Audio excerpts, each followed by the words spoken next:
नमस्कार दोस्तों। आज का जो वीडियो है वो अपर्दन चक्र की संकल्पना पे आधारित पेंक का जो मॉडल है उसी से संबंधित है। इसके पूर्व का वीडियो डेविस के अपर्दन चक्र से संबंधित था। जहाँ तक पेंक के मॉडल की अगर हम बात करें तो वॉल्टर पेंक जो हैं वो जर्मन साइंटिस्ट थे और इनका ओरिजिनल वर्क जो है वो जर्मन भाषा में था। इसीलिए अभी तक के अधिक गलत समझे गए भूगोलवेत्ता हैं। बाद में 1972-73 में इनके कामों का जो है अनुवाद हुआ, जो एक बुक के फॉर्म में प्रकाशित हुआ अंग्रेजी में। उस बुक का नाम था morphological analysis of landforms, a contribution to physical geology. और इसी बुक में इनका एक मॉडल आया, जो मॉडल को कहा गया मॉर्फोलॉजिकल सिस्टम और मॉर्फोलॉजिकल एनालिसिस। तो वॉल्टर पेंक का ये बेसिकली मॉडल है जो मुख्य तौर पे अपर्दन चक्र की संकल्पना को स्पष्ट करता है। वॉल्टर पेंक ने डेविस का जो टाइम डिपेंडेंट मॉडल था, यानी जो समय पे आधारित मॉडल था, यूथ स्टेज, मैच्योरिटी स्टेज और ओल्ड स्टेज के बारे में जो उसने बात कही थी, उसको इन्होंने पूरी तरह से नकारा और नया मॉडल दिया जिसको मॉर्फोलॉजिकल एनालिसिस कहा जाता है। इनके मॉडल देने का मुख्य उद्देश्य यही था कि बेसिकली ये फाइंड आउट करना चाहते थे कि बहिर्जात जो बल हैं या जो प्रोसेस हैं उसका और आकृतिक विशेषता के आधार पे धारातलीय संचलन के विकार और उसके कारणों की कल्पना करना। दैट मीन्स कि to find out the model of development and cause of crustal movement on the basis of exogenetic process and morphological characteristics. Exogenetic forces का मतलब ये हुआ कि अपर्दन के जो भी दूत कार्य कर रहे हैं उससे जो है विभिन्न प्रकार की जो स्थलाकृतिक विशेषताओं का निर्माण होता है उस धारातलीय संचलन से, उसके विकास और उसके कारणों की व्याख्या करना इनके कार्य का मुख्य उद्देश्य था।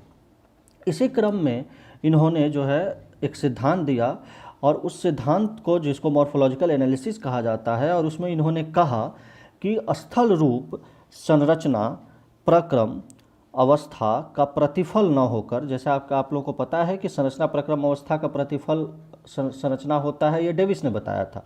तो इसको इन्होंने डिनाय किया और कहा कि स्थल रूप संरचना प्रक्रम तथा अवस्था का प्रतिफल न होकर उत्थान के दर तथा अपर्दन एवं पदार्थों के विस्थापन के दर के बीच का अनुपात जो होता है उसी का प्रतिफल होता है। कहने का तात्पर्य यह है कि landform development should be interpreted by means of ratios between diastrophic process, मतलब endogenetic process, and rate of upliftment and erosional process, that means exogenetic forces, और रेट ऑफ वर्टिकल इंसिजन या वर्टिकल इरोजन। आप कह सकते हैं कि जो upliftment हो रहा है और उस पे जो है अपर्दन हो रहा है, और उस अपर्दन से जो पदार्थों का विस्थापन हो रहा है, तो उसका जो दर है उन्हीं के बीच के अनुपात का प्रतिफल जो है वो स्थलरूप होता है।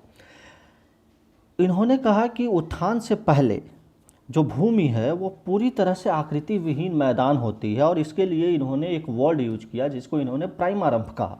प्राइमारंभ बेसिकली है क्या, तो वो एक फीचरलेस जो है प्लेन है, जिसको डेविस को आप पेनी प्लेन जो कहा था, समप्राय मैदान, उसी संदर्भ में आप समझ सकते हैं कि प्राइमारंभ जो है एक फीचरलेस या आकृति विहीन मैदान है। तो वो जो है उत्थान के पहले वैसा स्थलखंड का होना अनिवार्य है। और समय के साथ, यानी स्थल रूपों के विकास में समय की भूमिका नहीं होती है, बल्कि ये होता है कि जो स्थलाकृति है उसकी क्या विशेषता है, और जो टेक्टोनिक मूवमेंट हो रहा है, या आप समझ सकते हैं कि जो विवर्तनिकी संचलन हो रहा है, एंडोजेनेटिक फोर्स की चर्चा जो इन्होंने किया, उससे जो है किस तरह से विकास हो रहा है और क्या कारण है, उसी का व्याख्या इन्होंने किया है। और इन्होंने, जैसा मैंने प्रारंभ में भी बताया, कि समय आधारित जो संकल्पना थी डेविस को, उसको इन्होंने नकारा और स्थलाकृति के विकास में जो है इन सारे फैक्टर्स को रखा कि जो स्थलाकृति की विशेषता क्या है, टेक्टोनिक मूवमेंट हो रहा है तो उससे किस तरह से डेवलपमेंट हो रहा है। इसी क्रम में पेंक ने जो है एक वर्ड यूज किया, एंटिक्लुम, जिसका मतलब होता है डेवलपमेंट या विकास। आपको ध्यान होगा कि डेविस ने इसी जगह पे एक वर्ड यूज किया था जिसको उन्होंने स्टेज कहा था, अवस्था कहा था, और कहा था कि 3 स्टेज होता है, जिसमें युवावस्था, प्रौढ़ावस्था और वृद्धावस्था कहा था। तो उसी के संदर्भ में इन्होंने कहा कि ये जो है स्टेज नहीं होके ये स्थलाकृति का विकास या डेवलपमेंट होता है, और उन्होंने जो वर्ड यूज किया था उस वर्ड को कहा एंटिक्लुम। यानी कि डेवलपमेंट और एंटिक्लुम को इन्होंने 3 भाग में बांटा। जो सबसे पहला भाग था उसको इन्होंने कहा आपस्तिजिंडे एंटिक्लुम, दूसरे को ग्लिक फॉर्मिक, और तीसरे को आपस्तिजिंडे इंटिकुलम, मतलब पहले में AUF है, लास्ट में AV है, मतलब आप आप्स्तिजिंडे और आप्स्तिजिंडे। तो ये जो तीनों जो पार्ट हैं, ये तीनों स्थलाकृति के विकास कैसे होते हैं और किस तरह का लैंडफॉर्म डेवलपमेंट होता है, विकास होता है, उसी चीज़ को ये स्पष्ट करता है। अगर हम सबसे पहले की बात करें कि ये आप्स्तिजिंडे इंटिकुलम जिसको इन्होंने कहा, तो इन्होंने इसमें स्पष्ट कहा कि जब फोर्स लगता है किसी भी स्थल पे, जो आंतरिक संचलन होता है, उसमें स्थल रूपों का विकास तीव्र गति से होता है, क्योंकि शुरू में मंद गति से होता है विकास, उसके बाद तीव्र होता है, क्योंकि उत्थान जिस हिसाब से बढ़ता है अपरदन की गति भी उसी हिसाब से बढ़ती है। उसके बाद क्या होता है, चूँकि प्रारंभिक अवस्था होती है, तो जो अपर्दन होता है, जो अपर्दन के दूत अपर्दन करते हैं, वो बेसिकली लंबवत अपर्दन करते हैं, और लंबवत अपर्दन से एक ढाल का निर्माण होता है जिसको इन्होंने उत्तल आकार की घाटी या कॉन्वेक्स स्लोप का कहा। इन्होंने ये भी कहा कि चूँकि अपलिफ्टमेंट जो है वो प्राइमरम्प पे हो रहा है, क्योंकि प्राइमरम्प सबसे प्रारंभिक बिंदु है जहाँ से उत्थान और अपर्दन की प्रक्रिया प्रारंभ होती है। तो उत्थान और अपर्दन से प्राइमरम्प, जो कि एक आकृति विहीन मैदान है, उस पर कई छोटे छोटे चबूतरे का निर्माण हो जाता है, सोपान का निर्माण होता है, और इसको इन्होंने, जो बेंचेज का निर्माण हुआ, इसको इन्होंने पिडमेंट ट्रैपेन नाम दिया। और ये पिडमेंट ट्रैपेन जो होता है वो प्रत्येक सोपान का एक चबूतरे के रूप में विकास था, जिसको इन्होंने पिडमेंट फ्लैसे नाम दिया। मतलब एक तरह से आप समझ सकते हैं कि एक तरह से धीरे धीरे वो जब इरोड होता है या अपर्दन होता है उत्थान के दौरान, तो एक चबूतरे टाइप की स्थलाकृति का विकास होता है। तो जो पहला इन्होंने बताया तो वो हुआ कॉन्वेक्स स्लोप, जिसको इन्होंने आप्स्तिजिंडे इंटिकुलम कहा। जो दूसरा इन्होंने चर्चा की वो है ग्लिक फॉर्मिंग। ग्लिक फॉर्मिंग आप देख पा रहे होंगे कि पहले जो फिगर है, जो ब्राउन कलर से दिखा रहा है, वो थोड़ा सा और बड़ा हो जाता है, यानी इसमें यूनिफॉर्म हो जाता है, क्योंकि जो उत्थान की दर है प्रारंभिक अवस्था में और जो कटाव की दर है वो ऑलमोस्ट समान दर से होता है, तो सम ढाल की स्थिति, यूनिफॉर्म स्लोप का विकास होता है। प्रारंभ में उत्थान की दर जो है वो बेसिकली जो है आप रेट ऑफ अपलिफ्टमेंट से जो है अधिक होता है, तो निम्नवर्ती अपर्दन जो है वो ज़्यादा तेज़ी से होता है, लेकिन धीरे धीरे अंत तक जो है उत्थान समाप्त होने लगता है और अपर्दन होते रहता है, तो ऊंचाई भी धीरे धीरे कम होने लगती है। तो इस अवस्था को इन्होंने कहा कि ये ग्लिक फॉर्मिंग होगा, और इसको इन्होंने यूनिफॉर्म या सम ढाल की स्थिति बताया। जो तीसरा इनका डेवलपमेंट का पार्ट था, उसको इन्होंने कहा कि ये आप्स्तिजिंडे होगा, जो कि कॉन्वेक्स स्लोप की अवस्था को बताता है। इसमें क्या होता है कि ये अंतिम विकास का पार्ट है, जिसमें घटती दर से स्थलाकृतिक विकास होगा, वैनिंग डेवलपमेंट। कारण क्या है कि जो वर्टिकल इरोजन हो रहा होता है वो अब हॉरिजॉन्टली होने लगता है, यानी कि लंबवत की जगह वो पार्श्विक अपर्दन, साइड से कभी कटाव प्रारंभ हो जाता है, और जब साइड से कटाव प्रारंभ होगा तो ऊंचाई यानी एब्सोल्यूट हाइट के साथ साथ रिलीफ भी काफ़ी तेज़ी से कम होने लगेगा, यानी कि निरपेक्ष उच्चावच में भी तेज़ी से ह्रास होने लगता है। और ये जो स्थलाकृतिक विकास का जो है एक अंतिम पार्ट होता है, जिसमें जो है ये घटती दर से स्थलाकृतिक विकास होता है। और इस क्रम में इन्होंने कहा कि दो प्रकार के ढाल विकसित होते हैं। अपर पार्ट के ढाल को इन्होंने कहा कि अपर पार्ट का जो ढाल होता है वो गुरुत्व ढाल होता है, ग्रेविटी स्लोप होता है, और इसको इन्होंने कहा कि ये ढाल जो है बहुत खड़ा या तीव्र होता है, और इसके लिए इन्होंने जो वर्ड यूज़ किया वो किया वासचुंजन। और जो नीचे का ढाल होता है लोअर पार्ट का, वो जनरली बहुत मंद ढाल हो जाता है, और वाश स्लोप भी कहा जाता है, WASH, वाश स्लोप या हाइल्डेन हैंग इन्होंने इसको नाम दिया। तो ये दो ढाल बताया, जो ऊपर का ढाल तीव्र होता है, नीचे का ढाल जो है कम होता है। तो और इस तरह का जो ढाल डेवलप होता है उसको इन्होंने अवतल ढाल कहा, कॉनकेव स्लोप कहा। आप देख पा रहे होंगे कि ऊपर जो कोरिजन लिखा हुआ है, ये जो पार्ट है, ये जो पार्ट है, ये कोरिजन मतलब यहाँ पे कट रहा है और यहाँ पे डिपोजिशन हो रहा है। तो ये जो है लास्ट का स्थिति होता है जब इस तरह की स्थलाकृतिक विकास होती है। और लास्ट में इन्होंने कहा कि जब अंत में जब ये पूरा अपर्दन हो चुका होता है, तो उस संदर्भ में एक पेनी प्लेन की स्थलाकृति बनती है, फिर से एक संप्राय मैदान बनता है, और इसको इन्होंने एंडरम्फ कहा। एंडरम्फ मतलब कि अंत में एंडरम्फ या फीचरलेस एक स्थलाकृति का निर्माण होता है। तो इन्होंने दो फीचरलेस स्थलाकृति की बात कही। एक कही प्राइमारंभ, जो कि प्रारंभिक दौर में या प्रारंभिक विकास में दिखता है, जहाँ से विकास शुरू होता है, और लास्ट में जो आपस्तिजिंडे इंट्यूकुलम के समय जब पूरी तरह से कॉन्केव स्लोप का निर्माण हो चुका होता है, तो वहाँ पे एंड्रम्फ की स्थलाकृति का निर्माण होता है। इसी आधार पे डेविस ने जो है 3 जो स्टेज बताया, उसी के को जो है इन्होंने डेवलपमेंट बता के 3 डेवलपमेंट में बताया, और बताया कि इन 3 डेवलपमेंट में 5 फेज आते हैं। अपर्दन चक्र की 5 प्रावस्थाएं आती हैं, और ये 5 प्रावस्थाएं क्या क्या हैं, कैसे जो है स्थलाकृति का वो चक्रीय प्रक्रिया प्रारंभ होता है। तो जो सबसे पहला इन्होंने बताया, उसमें ये कहा कि जो रेट ऑफ अपलिफ्टमेंट है वो more than rate of erosion है। यानी कि जो पहला स्टेज होता है उसमें जो उत्थान की दर होती है वो बेसिकली जो कटाव होती है या जो अपर्दन हो रहा होता है उससे अधिक या ज़्यादा होती है। उस कंडीशन में क्या होगा कि उत्थान तो तेज़ी से हो रहा है, अपर्दन उससे कम हो रहा है, तो एब्सोल्यूट हाइट भी बढ़ेगा और रिलीफ भी बढ़ेगा। यानी कि उस स्थिति में निरपेक्ष ऊंचाई और उच्चावच दोनों में बढ़ोतरी होती है।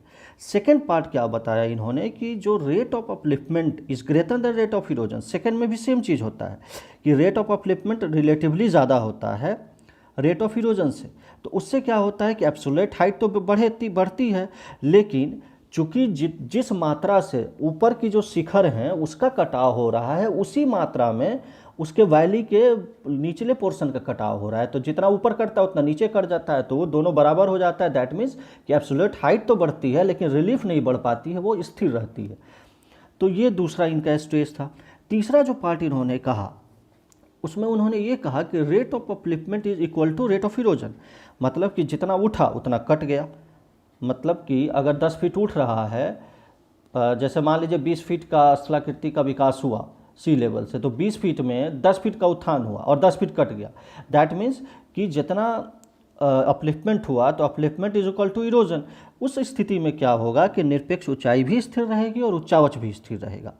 जो अगली प्रावस्था है उसमें क्या होता है कि उत्थान समाप्त होने लगता है लेकिन अपर्दन तो जारी रहता है। तो इस स्थिति में निरपेक्ष ऊंचाई भी कम होने लगती है और उच्चावच भी कम होने लगती है। अंत में क्या होता है कि अपर्दन तो समाप्त है ही, साथ ही साथ साइड भी कटने लगता है। तो अपर्दन समाप्त है, ऊंचा हो नहीं रहा है स्थलाकृति और साइड से भी कटने लग रहा है। तो उस स्थिति में जो है तीव्र अपर्दन के कारण धीरे धीरे निरपेक्ष ऊंचाई के साथ साथ उच्चावच भी कम होने लगता है और अंत में एक आकृति विहीन मैदान का निर्माण होता है। तो यहाँ पे आप देख पा रहे होंगे कि फर्स्ट 2 है, वहाँ पे क्या हो रहा है कि एब्सोल्यूट हाइट इंक्रीज हो रहा है, लेकिन फर्स्ट में क्यों इंक्रीज हो रहा है कि रेट ऑफ अपलिफ्टमेंट जो है वो ज़्यादा है रेट ऑफ इरोजन से, इसलिए। लेकिन सेकंड में जो है वो बराबर हो जा रहा है उच्चावच, और उसके बाद धीरे धीरे स्थिर होने के बाद कम होने लगता है। तो इस तरह से इस फिगर से इन्होंने स्पष्ट किया है कि जैसे आप देख पा रहे होंगे ये वाला जो पार्ट है ये आपको हाइट दिखा रहा है और नीचे का पार्ट फेज बता रहा है। तो जो पहला इन्होंने बताया जिसमें ये कहा कि निरपेक्ष ऊंचाई में वृद्धि होती है, तो वो जो पार्ट है वो उत्थान की दर रेट ऑफ अपलिफ्टमेंट जो है वो ज़्यादा होता है रेट ऑफ इरोजन से, तो इसलिए निरपेक्ष ऊंचाई में वृद्धि होती है। तो जो ये पहला जो प्रावस्था है यानी फर्स्ट फेज है वो आपस्तिजिंडे ट्यूकलिंग की अवस्था है जब उत्तल ढाल या कॉन्वेक्स स्लोप का निर्माण होता है। फिर बीच का जो 3 स्टेज है जिसमें समान दर से जो है उच्चावच स्थिर रहता है, निरपेक्ष ऊंचाई बढ़ती है। फिर दोनों में तीसरे वाले में क्या हम लोगों ने देखा था कि निरपेक्ष ऊंचाई और उच्चावच दोनों स्थिर रहता है क्योंकि rate of upliftment is equal to rate of erosion होता है। और उसके बाद चौथे में हम लोगों ने देखा था कि अपलिफ्टमेंट खत्म हो जाता है, इरोजन कंटिन्यू रहता है, तो ऊंचाई और उच्चावच दोनों में कमी आने लगती है। तो ये जो पार्ट आपका बचता है, तो ये तीनों पार्ट जो है वो ग्लिक फॉर्मिज एंड ट्यूकुलम का पार्ट हो जाता है। उसके बाद का जो पार्ट होता है वो होता है लैटरल इरोजन, यानी कि लैटरल इरोजन होता है, पार्श्विक अपर्दन बढ़ने लगता है तो जल विभाजक की जो चोटियां हैं वो तेज़ी से अपर्दित होने लगती हैं और निरपेक्ष ऊंचाई और उच्चावच दोनों में कमी आने लगती है। और ये अंतिम अवस्था होता है आपस्तिजिंडे, और अंत में जो समतल विहीन मैदान का निर्माण होता है उसको इन्होंने एंड्रम्फ कहा। जैसा कि आप लोगों को ध्यान में होगा कि डेविस वाले ने बताया था, डेविस ने, कि अंत में जो समतल विहीन आकृति विहीन समतल मैदान का निर्माण होता है उस पर कहीं कहीं ऊंचे उठे टीले मिलते हैं और इसको इन्होंने कहा था मोनोडनॉक। तो इन्होंने कहा पेंक ने कि अंत में समतल मैदान का निर्माण होता है और वहाँ पे जो ऊंचे ऊंचे टीले मिलते हैं उसको इंसेलबर्ग इन्होंने कहा।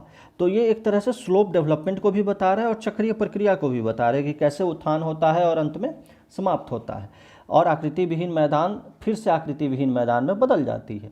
अब यहाँ पे बेसिक एक चीज़ ये भी देखना है कि डेविस ने जो प्रारंभ में ये बात कही थी कि छोटी अवधि के लिए उत्थान होगा फिर अपर्दन होगा, लेकिन इन्होंने उस चीज़ को नकारा और कहा कि अपर्दन और उत्थान दोनों साथ साथ चलेगा। ये अलग बात है कि उत्थान प्रारंभ में ज़्यादा होगा अपर्दन की अपेक्षा, लेकिन प्रोसेस दोनों साथ में चलेगा। तो ये जो है बेसिकली इसमें भी इन्होंने पेंक ने भी एक चक्रीय प्रक्रिया को बताते हुए स्पष्ट किया कि कैसे उत्थान और अपर्दन प्रारंभ होता है और अंत में एक ऐसी स्थिति आती है कि एक्सोजेनेटिक फोर्स यानी जो बाह्य बल होते हैं, चाहे वो नदी हो या कोई भी अन्य बाह्य बल, वो इरोजन करते करते अंत में उस स्थलाकृति को जो है पूरी तरह से समतल भूमि में बदल देती है और अंत में जो है चक्र की समाप्ति होती है। तो ये ओवरऑल आपका पेंक का मॉडल है जिसमें इन्होंने डेविस की आलोचना करते हुए उनके स्टेज की जगह पे डेवलपमेंट वर्ड यूज़ किया यानी एंटीक्लूग वर्ड यूज़ किया।